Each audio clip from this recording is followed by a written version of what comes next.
Phyrexian Negator. This frightening looking creature was printed in 1999's Urza's Destiny, and it used to be one of Magic's best creatures.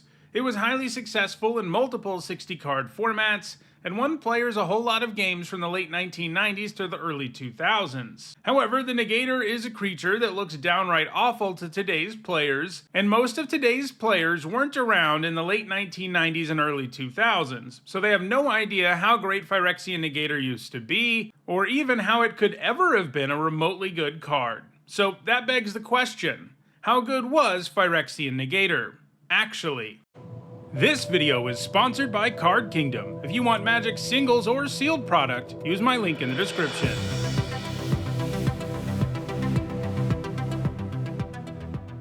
Hi everyone, I'm Nita Hone, and it's time for another edition of How Good Was It?, a series where I examine the competitive history of cards whose competitive days are long behind them. While this isn't a super regular series, I do try to put a few of them out every year, and I always use polls to help me determine what the topic of these videos should be, and last time I pitted two imposing Phyrexian creatures with big downsides against one another, Phyrexian Colossus and Phyrexian Negator, and in the end the Negator won about 2/3 of the vote. If you want to have a say in what card I look at in the next episode of this series, check out the Posts tab on my YouTube channel page where you'll find the latest poll. Alright, before we take a look at the various decks that Phyrexian Negator was played in, let's go a little deeper on what the actual card is and how it works. For 2 generic and a black, the Negator is a 5/5 with Trample. In an era of creatures that were much less efficient, this was an absolutely eye-popping stat line. I mean, just take a look at some of the other creatures from Urza's block that cost 3 mana and saw play in 60-card formats at the time, and you'll see what I mean. Skittering Horror is a 3-mana 4/3 that you have to sacrifice when you play a creature. Ticking Gnomes is a 3-mana 3/3 that you can sacrifice to ping something, and it also has Echo, meaning you have to pay its casting cost again on your next turn or sacrifice it. And Weatherseed Fairies is 3 mana for a 2/1 flyer with protection from red. These creatures are the other good 3 mana creatures in the block, and you can see that Phyrexian Negator is head and shoulders better than all of them when it comes to raw stats and keywords. I mean, even when we get a 3 mana 5/5 today, it's super notable, so multiply that feeling by at least 5, and I think you'll see how impressive a creature with this stat line would have been in 1999. That said, just like today, when a 3 mana 5/5 with upside is printed, it has to come with some significant downside. You know, like how Abhorrent Oculus demands you have 6 cards to exile in your graveyard or you can't cast it at all, or how Heliod's Sun Crown is only actually a creature when your devotion to white is high enough. But to balance a creature this powerful in 1999, they had to go even harder on the downside, and they certainly did, because whenever the Negator is dealt damage, it forces you to sacrifice that many permanents. That's right, just damaging this thing makes you give up permanents. That's a huge downside, to say the least, and there's really no way out of it. Sure, you can sacrifice the Negator as one of the permanents, but all of your sacrifices happen at the same time, so you're still losing a permanent for each other damage that was dealt too. And that's what really makes it hard to believe that Phyrexian Negator could ever have been good. I mean, we have Phyrexian Obliterator today, a creature very much inspired by the Negator, and it has a similar ability related to damage, but your opponent has to do the sacrificing. But with the Negator, you're the one who gets punished. But I'm here to tell you that Phyrexian Negator was a really good card, even with its massive downside, and I'm going to convey that to you by taking a look at Phyrexian Negator's impressive tournament history. The Negator first exploded onto the competitive scene in 1999 on the biggest stage of them all, the standard portion of that year's World Championship. There it was featured in 2 different kinds of decks. The most successful of these were the mono-black mid-range decks that finished in the top 8. These decks didn't go super hard on the Negator in the main deck, with each of them only running a single copy there, but they both also had 2 Negators in the sideboard.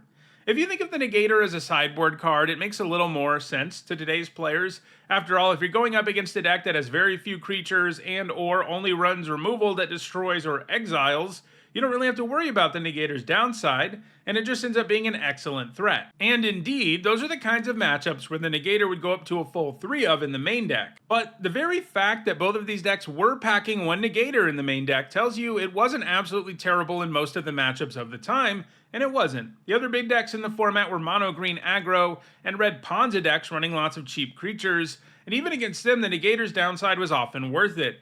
It outclassed any creature those decks could muster, and it even represented a problematic threat for all the decks packing arguably the best creature in the format, Masticore, which the Negator could outclass when it came to sheer stats.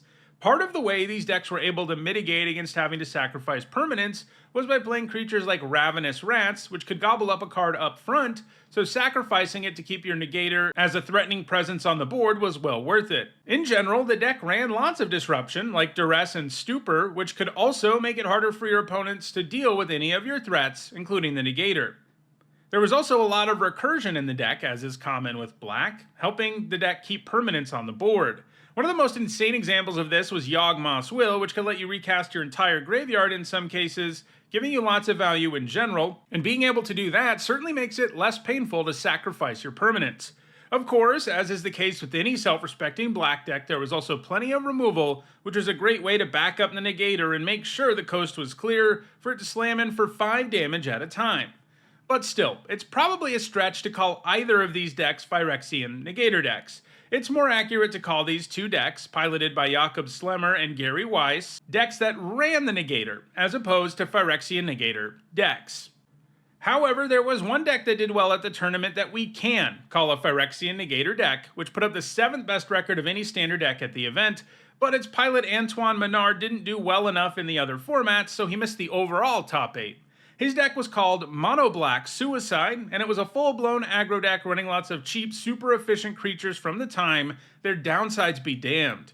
The deck ran a full 4 Negators, which it could consistently accelerate into play using Dark Ritual on turn 1 or City of Traders on turn 2.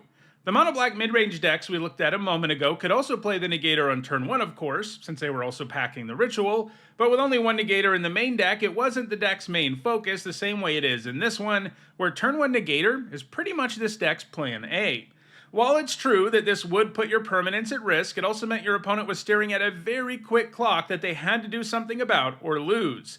This was a super swingy play, since if your opponent had something as simple as a Lightning Bolt, you'd be in some serious trouble, but if they didn't, well, they probably lose to a turn 1 Negator. This deck, which is all about the Negator, did more to mitigate against its downsides, running Sarcomancy, which was effectively a 1-mana 2/2 that gave you 2 permanents that could be fodder when they needed to be, as well as Twisted Experiment, an aura that could buff your creatures early and get sacrificed to the Negator later. While this was certainly an aggro deck, and it could just win by playing a bunch of creatures and attacking you over and over until you died, it also had a bit of a combo angle that made it somewhat reminiscent to Infect decks of today, because it could cast a spell and win the game in a single swing. This was often accomplished with Hatred, an instant that costs 5 mana, and you also pay X life, and the creature gets +X/+0 until end of turn. This means you could find lethal incredibly quickly, so quickly that you didn't need to worry about giving up your permanents in the first place, as fast mana would allow you to do lethal very early in the game, and while any creature in the deck could potentially win the game with Hatred, the trampling Negator that was already huge was the ideal target, since it could find lethal even when it got blocked. Following the 1999 World Championship, the Negator continued to see play in Standard, including in more aggressive mono-black decks that looked to go the Hatred route, as well as those mono-black mid-range decks which didn't usually run more than one Negator in the main deck. Eventually though, Phyrexian Negator rotated out of Standard after being successful there for several years, but it began seeing play in Extended too, even before rotation. The first Extended deck to put up a top finish while packing the Negator isn't anything like the two kinds of decks we've talked about so far. It was a deck called Tricks, which was a combo deck that looked to donate Illusions of Grandeur to the opponent. Illusions of Grandeur is an enchantment that gains you 20 life when it enters, but it does 20 to you when it leaves. And it comes with cumulative upkeep, so if you donate it to your opponent, they're eventually not going to be able to pay the upkeep and they're going to lose that 20 life. Obviously, Negator didn't play any role in this plan, but it is notable that Scott McCord's version of this deck packed 4 Negators into the sideboard. This was because after game 1, opponents would often side out removal and creatures in favor of disruption, so Scott would often move away from being a one-dimensional combo deck and suddenly have access to a turn 1 Phyrexian Negator, which was often bad news against a deck unprepared for that sideboard plan, and using the Negator in this manner was relatively common for combo and reanimator decks in Extended, decks that are often really easy to sideboard against since disruption is such a huge problem for them. While Phyrexian Negator was more commonly a sideboard card than main deck card in Extended, that's not to say it was only used in that manner. There were plenty of decks that leaned on the Negator in the main deck too, especially between 2001 and 2003. One of the decks it was part of was Black-Green Midrange. This was a deck called The Rock. Even by this point, that deck name was actually a couple of years old, and it's a reference to Dwayne "The Rock" Johnson. But by this point, the cards that originally inspired that name weren't even part of the deck. Those cards were Deranged Hermit, whose Squirrels tokens were seen as The Rock's millions of fans, and Phyrexian Plague Lord, who was meant to reference The Undertaker. However, the name The Rock stuck as the name for Black-Green Midrange even when these cards weren't used, and it's a name we still see today, especially in non-rotating formats. Anyway, now that we've covered the deck name, let's look at this actual deck, which was a common home for Phyrexian Negator in Extended in the early 2000s. While Dark Ritual wasn't in the format, Mana Dorks were, and Birds of Paradise and Llanowar Elves could still allow the deck's 4 Negators to hit the board very early and create the usual minigame of, can you kill this? If not, you're going to die. While the deck didn't run a whole lot of permanents that made it less painful to sacrifice them, it did use Pernicious Deed, a powerful enchantment that lets you destroy each artifact, creature, and enchantment with a mana value of X or less. It could be used to reset the board when it was no longer an advantageous one for your Negator. The addition of Duress also made it easier for you to make sure the coast was clear for you to go off with the Negator, as that card provided some significant disruption, something that often has to go hand in hand with Negator decks since there are some cards that can wreck you so significantly. It was also used in an aggressive deck called Junk. As with The Rock, this was a name that was used for a specific color combination. In this case, Abzan decks, and especially Abzan decks with lots of cheap creatures. The name hasn't stuck around quite as well, as Abzan has largely replaced it. Basically, this deck had the most efficient and impressive creatures of the time jammed into it, while it also had access to great removal and disruption. The Negator was one of the highly efficient creatures, of course, and this particular deck did have a few things to mitigate against the downside, including Call of the Herd, which could make 2 tokens, and Tithe, which would get you a couple of lands, both of which help because they ultimately give you access to more permanents to sacrifice. The Negator was also played in what we would now call an Esper midrange deck. This deck had a bit of a rebel sub-theme with Ramosian Sergeant, one of the ways you could get extra bodies on the battlefield to make sure your Negator could still go to town. Furthermore, the deck used Meddling Mage and could name cards in a deck that were particularly problematic for the Negator. And with the Negator joined by lots of other efficient creatures, the opponent would often be dead before they could ever make its downside into a major problem for you. Parallax Wave also gave you a great way to get stuff out of the way, and by this point, Cabal Therapy had been printed, and it's one of the best disruptive spells we've ever seen. You do have to name the right card to make your opponent discard it, but if you have enough knowledge about your opponent's deck, it's really not that hard. And because it has flashback, sacrifice a creature, you could both easily find a way to get rid of whatever problematic card your opponent had in your hand, or if the board was in such a state that Phyrexian Negator wasn't great, you could actually sacrifice it. So yeah, so far we've seen that the Negator was used in significantly different decks in Extended than it was used in Standard. It was either a sideboard card for combo and Reanimator, or a win condition in more mid-range oriented decks. However, there were still mono-black aggro decks that were packing the Negator and using it much as it was used in Standard. For example, Emmanuel Vernet top-aided Grand Prix Reims in 2002 with a Suicide Black deck that combined many of the elements of the decks we've seen so far. Once again, it's a deck loaded up with efficient creatures with downsides, so the Negator was among friends, and Sarcomancy and Twisted Experiment were back as cards that were good on their own, but also made great fodder for the Negator. Cabal Therapy is also, of course, in the mix, allowing for disruption that can allow your fast, efficient creatures to kill your opponent before their downsides ever mattered. This style of deck continued to see play into 2003 in Extended, at which point it rotated out of the format. Rotating out of Extended did largely mark the end of Negator as an incredibly important card in competitive Magic, but it wasn't done entirely. It would see play in Legacy and Vintage too, all the way until 2007, but it was almost exclusively used as a sideboard card by this point. These formats had way more powerful ways to punish the Negator, so you could really only bring it in against opponents who played Goldfish-style decks, where they didn't really interact very much with what you were doing. These formats, of course, also reunited the Negator with Dark Ritual, which was still an insane turn 1 play when you were up against the right deck. So how good was Phyrexian Negator actually? Let's close things out with a look at the numbers. Between 1999 and 2007, Phyrexian Negator achieved 2 World Championship top 8s, 3 Pro Tour top 8s, and 12 top 8s at Grand Prix and regional tournaments.